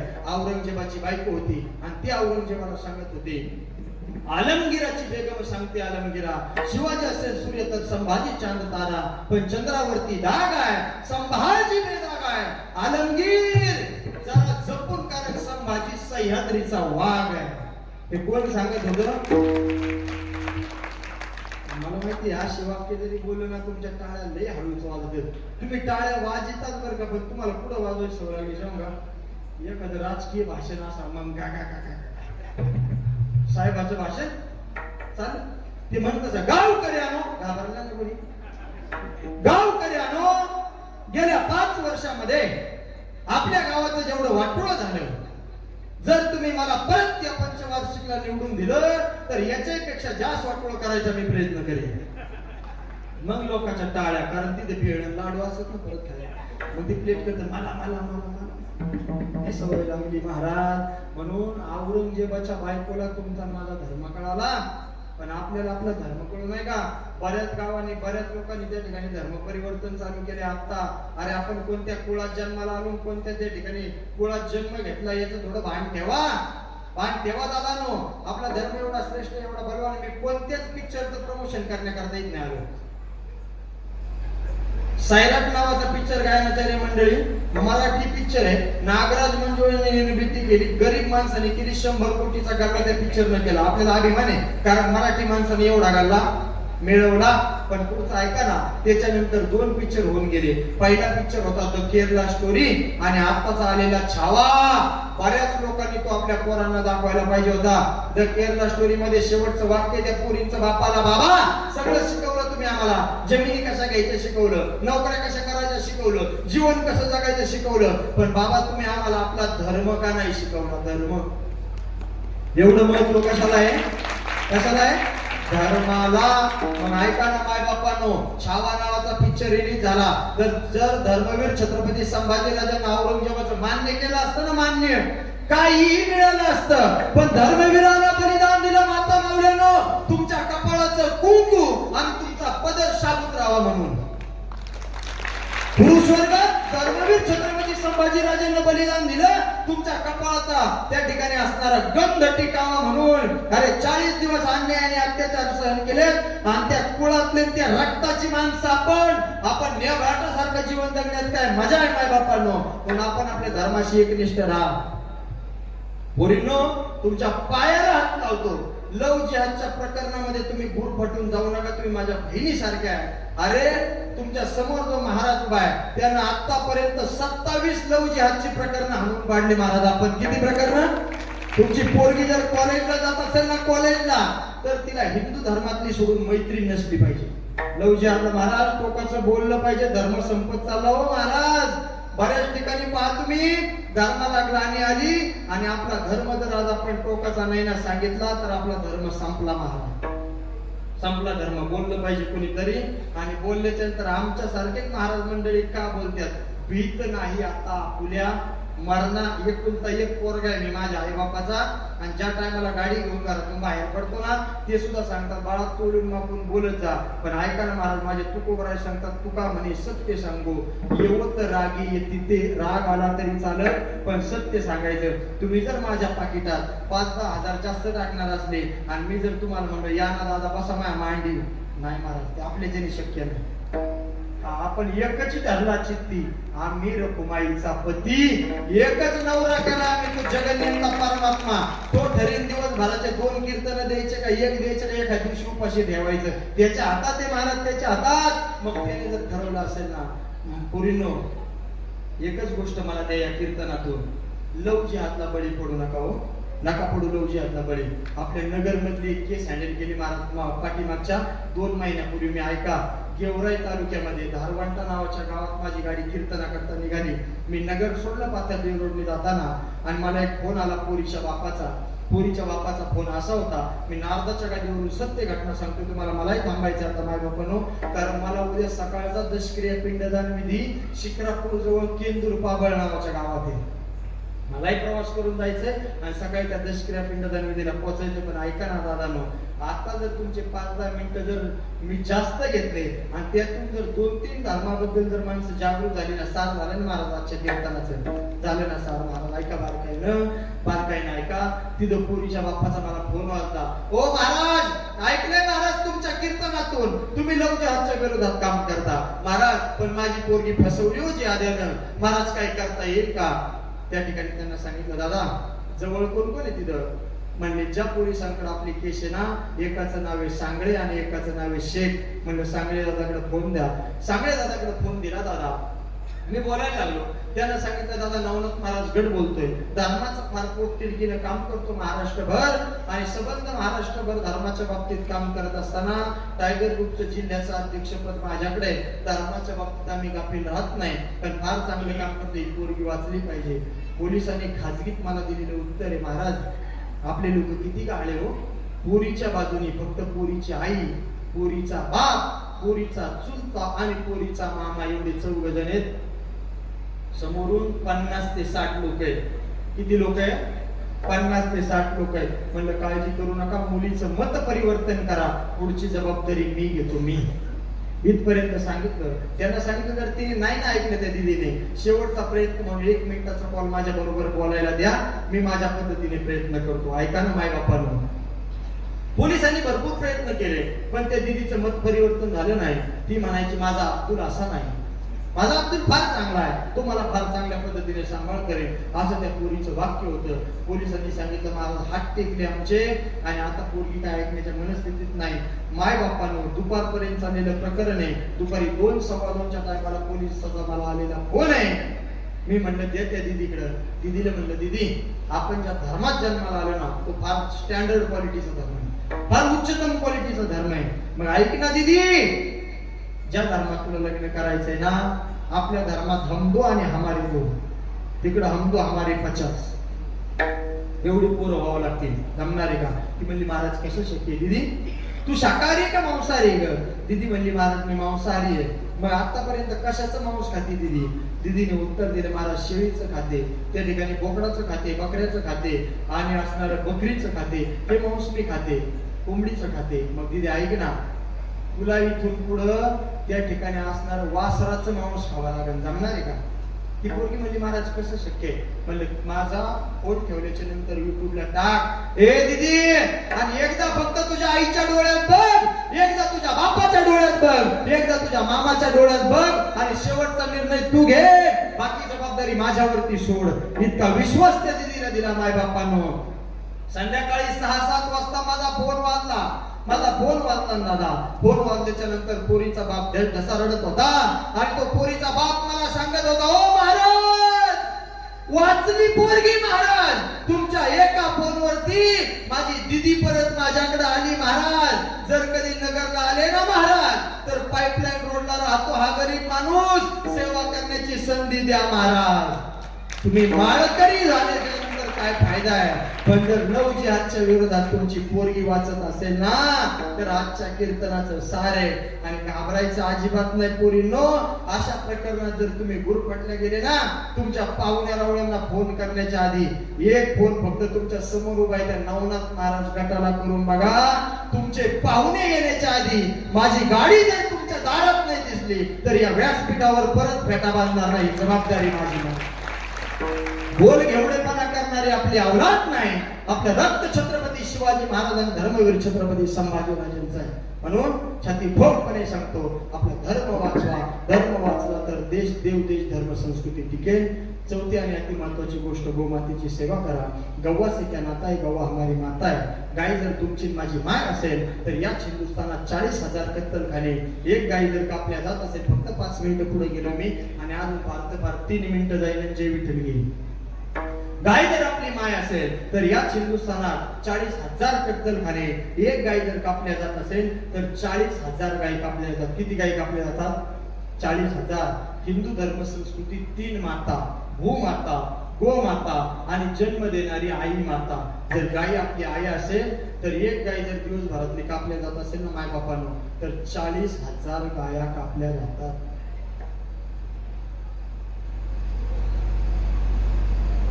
किती गाया? माझी आई अडाणी, अक्षर शत्रू आहे, पण ती मला म्हणते बाळा, आपण जर आपली गाय कसायला विकली नाही ना, त्याच्या बापाची ताकद ना आपल्या गावणीची सोडून देणे. होईल ताकद महाराज? कशी होईल महाराज ताकद? पण पहिली चुकी आपली असते. आता ऐका, जुन्नर तालुक्यातला एक माझा परम मित्र आहे. त्या परम मित्राचं नाव आहे शिवशंकर स्वामी. पांडुरंग दादा, काय नाव त्याचं? शिवशंकर स्वामी. शिवशंकर स्वामीचं वय 28 वर्ष आणि शिवशंकर स्वामीवर कसायांचा जपे गुरुजी 2 कोटी रुपयाचा इनाम. किती कोटीचा इनाम? 2 कोटीचा. स्वतःच्या कुटुंबासाठी हा इनाम नाही, स्वतःच्या घरासाठी हा इनाम नाही. हे पोरग कसायच्या दावणीला जाणारी गाय वाचवतं आणि गोशाळेत सोडतं म्हणून किती कोटी रुपयाचा इनाम? 2 कोटी रुपयाचा. आपल्या नगर जिल्ह्यात एक भला मोठा कत्तलखाना आहे खडकतला. एकीकडून आष्टी बीडचा भाग आणि एकीकडून नगरचा भाग. त्या दिवशी शिवशंकर स्वामी त्या ठिकाणी रेड मारण्याकरता आले. कसायांनी पाठलाग केला, माही जळगाव पर्यंत त्या ठिकाणी गाड्या मागे लागल्या. पण शिवशंकर स्वामी दैव बलवत्तर म्हणून वाचले. त्या दिवशी जर त्यांच्या जीवाचं काही बरं वाईट झालं असतं तर ते स्वतःच्या कुटुंबासाठी गेले असते का? काय वाचली पाहिजे म्हणून गेले असते? गाय वाचली पाहिजे म्हणून. मग ऐका महाराज, आता आपल्या नगर जिल्ह्यातून आमच्या पारनेर तालुक्यातला 1 मिनिटाचा दृष्टांत सांगतो तुम्हाला. गेल्या दिवाळीच्या टायमाला 7 का 8 तारखेला, 6 तारखेला अशी काहीतरी दिवाळी होती आणि त्या ठिकाणी 2 तारखेला आमच्या राळेगण थेरपाळ परिसरात नगरचा हरामखोर कुरेशी नावाचा कसाई आणि त्यानं 52 वासरं एका टेम्पोत भरली होती. किती भरली होती? 52 वासरं. आणि हे सत्य घटना सांगतो तुमच्या समोर, माझ्या वाणीला पूर्ण विराम देते. 52 वासरं त्यांनी त्या ठिकाणी गाडीत भरले. ती गाडी घेऊन तो कापण्याकरता निघालाच होता. पण तिथं पठारे परिवार आणि बाकीचे असणारे परिसरातले परिवारातले लोकांनी मला फोन केला. मला त्या दिवशी नेमकं पुण्यामध्ये कीर्तन महाराज त्या ठिकाणी काळेवाडीला आणि वास्तुशांती निमित्त 4 ते 6 असणारं कीर्तन आहे मंगल कार्यालयामध्ये हॉलमध्ये. त्या कीर्तनासाठी मी दुपारी 12 वाजताच निघालो होतो. 2च्या सुमारास माझा फोन वाजला. मी शिक्रापूरही पास केलं होतं त्या दिवशी आणि शिक्रापूर पास केल्याच्या नंतर फोन वाजला. तो फोन होता त्या पठारे परिवारातील माझ्या मित्रांचा. म्हणजे महाराज 52 वासरं भरलेत कसायांनी आणि ती गाडी राळेगण सिद्धी मार्गे त्या ठिकाणी नगरकडे निघाली. मी सांगितलं मी तर पुढे आलोय, पण आता कुणाला तरी सांगतो. अण्णा हजारेंकडे जर कधी आले असायला नेण्याचा योग आला असेल ना, तर अण्णा हजारे बरोबर एक सर असतात. त्यांचं नाव आहे सुभाष पठारे सर. त्यांना आम्ही आबा म्हणतो आणि ते आबा आम्हाला हिंदी विषय शिकवायला राळेगणच्या शाळेत होते. आबांना फोन केला, म्हणलं आबा 52 वासरं भरलेत आणि अशोक लेलँड नावाचा टेम्पो तिथून निघालाय, काय करता येईल का पहा. राळेगण सिद्धीच्या चौकामध्ये आबा 15 पोरं घेऊन उभे राहिले. 2च कसाई गाडीत, पण कसाईची हिंमत पहा ना दादा. त्याने अंगावरती गाडी घालायचा प्रयत्न केला पण गाडी नाही थांबवली. गाडी फारनेर फाट्याच्या दिशेने निघाली. तिथं 25-30 पोरं आपले उभे, पण त्याने गाडी नाही थांबवली. त्यांच्या अंगावर घालायचा प्रयत्न केला. गाडी वाडेगावांमध्ये गेली. वाडेगावांमधून गाडीने यू टर्न केला. गाडी नगरच्या दिशेने निघाली. जातेगाव घाटाचा त्या ठिकाणी घाट पास केला आणि गाडी पुढे निघाली. मसने फाट्याचा टोल नाका आमच्या नगरपूर्ण हायवेला. त्या टोल नाक्याच्या पाठीमागे आपले 100 पोरं जमा झाले आणि त्यांनी अशोक लेलंड नावाचा टेम्पो एक आडवा लावला. हा अशोक लेलंड नावाचा टेम्पो त्या अशोक लेलंड नावाच्या टेम्पोला धडकला. धडक इतकी जोराची बसली, त्यांना गाडी थांबवावी लागली. आपल्या पोरांनी ते कसाई गाडीतून खाली उतरवले आणि कुत्रीच्या ऐगत तुडवले. वाक्य परत एकदा वापरतो म्हणजे तुम्हाला कळलं किती तुडवले. आपल्या पोरांनी ते कसाई गाडीच्या खाली उतरवले आणि कुत्रीच्या ऐगत तुडवले. इतके तुडवले की ते म्हणले आम्ही परत हा धंदा करणार. पण हिंदूनं तुमची माझी सवय, आपल्या बऱ्याच टाग्यांनी मोबाईल काढले.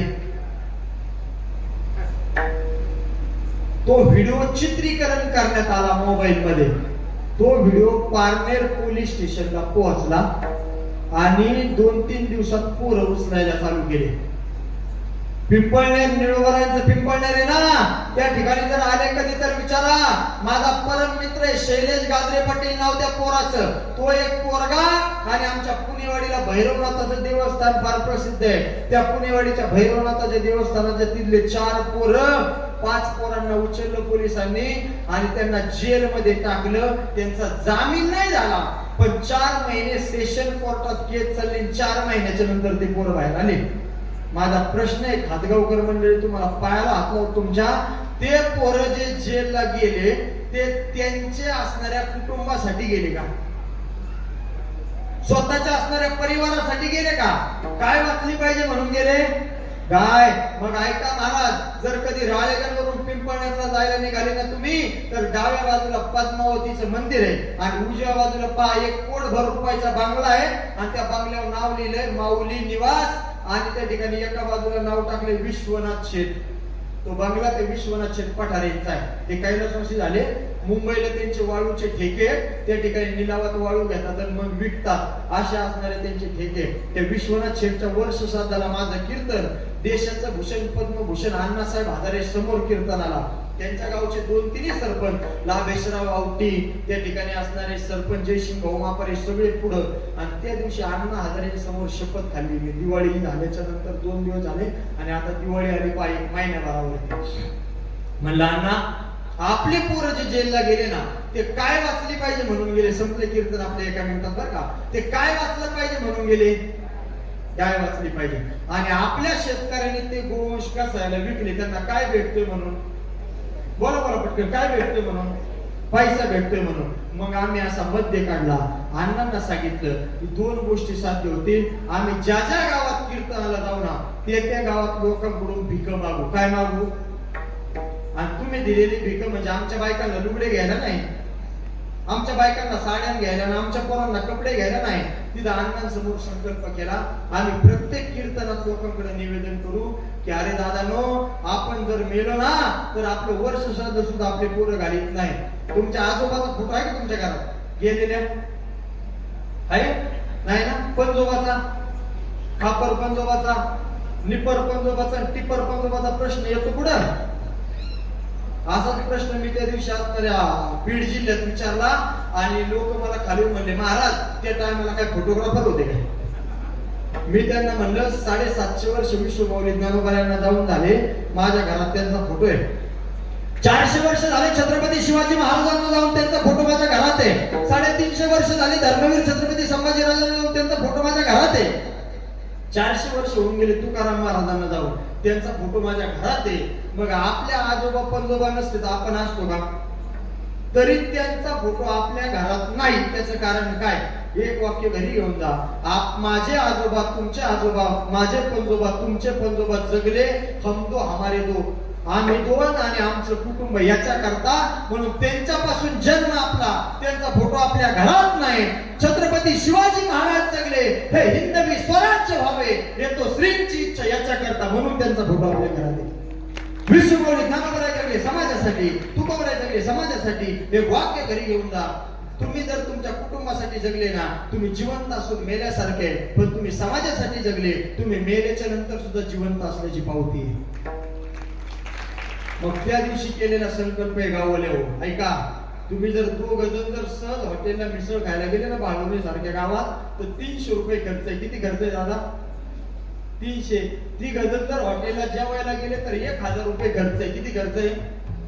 आम्ही लोकांना म्हणतो तुम्ही फक्त तिघांच्या जेवणाचे पैसे आम्हाला गोरक्षणासाठी जमा करून द्या.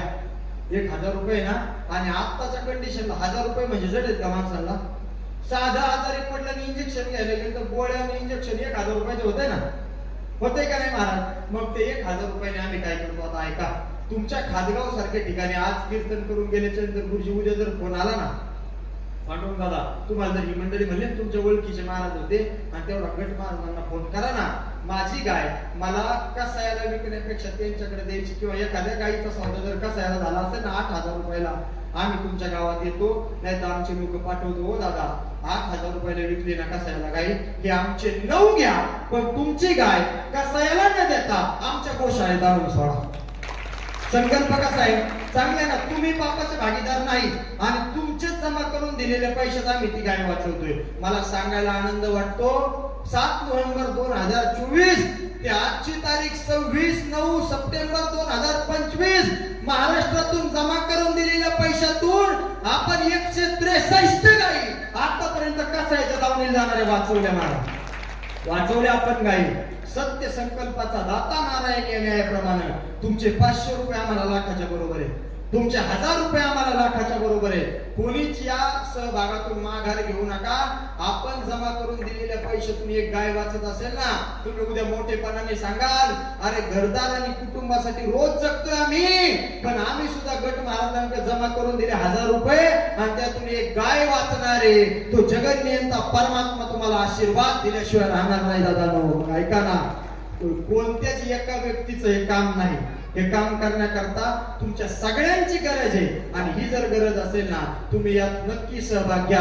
तुमचे 500 रुपये असू द्या, तुमचे 100 रुपये असू द्या, तुमचे 1000 रुपये असू द्या, या गोरक्षण कामात नक्की जमा करून द्या. तो भगवान परमात्मा तुम्हाला लाखो हाताने दिल्याशिवाय राहणार नाही. आणि दरारात जर सांगायचं असेल ना माय बापानं, मी तर आता बोलता बोललो, तुमच्या गावात एखादा कसाई गाय घ्यायला आला आणि त्याला फक्त म्हणा गट महाराजाचं कीर्तन ऐकले, तो जर तुमच्या गावात उभा राहिला तर आयुष्यभर आपलं कीर्तन ऐकू नका. आपण संप्रदाय तयार केलेला दरार आहे महाराज. मी जर हायवे निघालो, माझी गाडी चालली, कसायची गाडी तर शेतावरून असली ना, तो जाग्यावर गाडी सोडतो पळायला चालू करतो. हा आपण तयार केलेला दरार आहे. तुका म्हणे फार आणि थोडा तरी परोपकार या न्यायाप्रमाणे. म्हणून आपण या गोरक्षण कामात नक्की सहभाग द्याल ही सदिच्छा आणि शुभेच्छा व्यक्त करतो. एवढा भव्य दिव्य स्वरूपात आपण 16 साजरा केलाय, त्या भगवान परमात्म्याकडे प्रार्थना करतो पुढच्या वर्षी माझं कीर्तन असेल नसेल तो भाग लांबचा आहे. तुम्हाला घ्या सुद्धा मी असं बळजबरी करून म्हणणार नाही, कारण भीक मागून कीर्तन घेणं ही माझी प्रवृत्ती नाही.